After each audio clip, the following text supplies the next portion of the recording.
nothing but die and be side by side. It feels alright.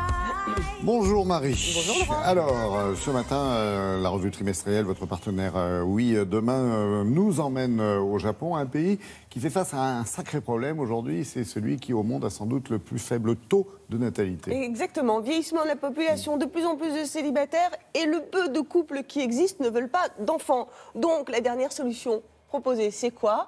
Eh bien, c'est une nouvelle génération de mini-robots. Leur mission... Oui, c'était adopteunchien.com, mais non. Mais non, pas du tout. Non, leur mission, c'est justement de relancer la natalité et de donner envie aux couples de devenir des parents. Ça, c'est important. On sait que le Japon est très avancé côté robotique, mais là, le dernier né, il est très, très différent. C'est un poids plume, 180 grammes, 10 cm. Il s'appelle...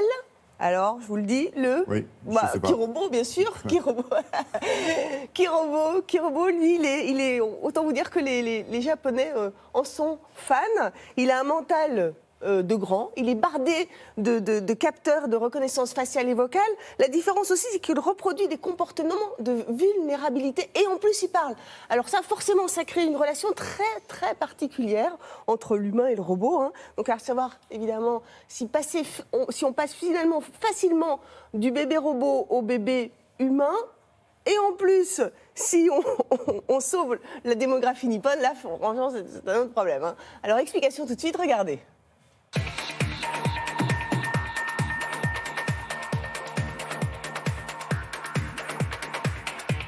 L'objectif des bébés robots, c'est de donner un coup de boost à la natalité japonaise, qui en a bien besoin.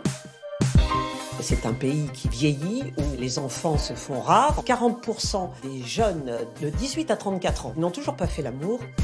La moyenne de relations sexuelles, c'est une par mois pour 45% des Japonais. Les Japonais croient énormément à cette interrelation entre l'homme et le robot. Ils ont des robots quotidiens, des robots dans les maisons de retraite, des robots qui s'occupent des enfants, des chiens robots qui marchent formidablement. Et avec tous ces robots, ils ont une vraie relation. C'est un petit robot, donc il tient dans la paume de la main, qui était au départ pour accompagner les automobilistes. Hein. C'était pas du tout un catalyseur d'enfants. Il est là pour déclencher des émotions.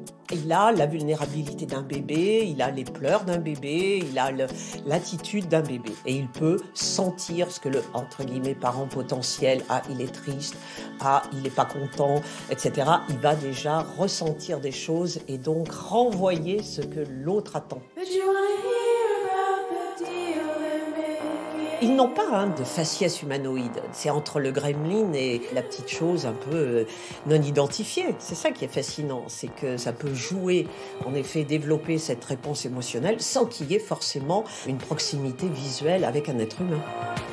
Pour les chercheurs japonais, c'est pas utile. Au Japon, l'objet a vraiment une âme. On est dans cette culture shintoïste qui est très particulière.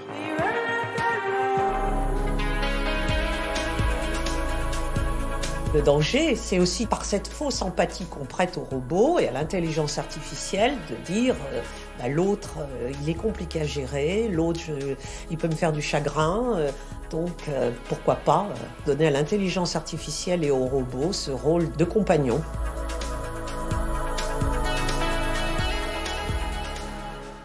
Ce qui est inquiétant, c'est que ça existe. Ce qui est rassurant, c'est que ça ne se vend pas en France, c'est ça?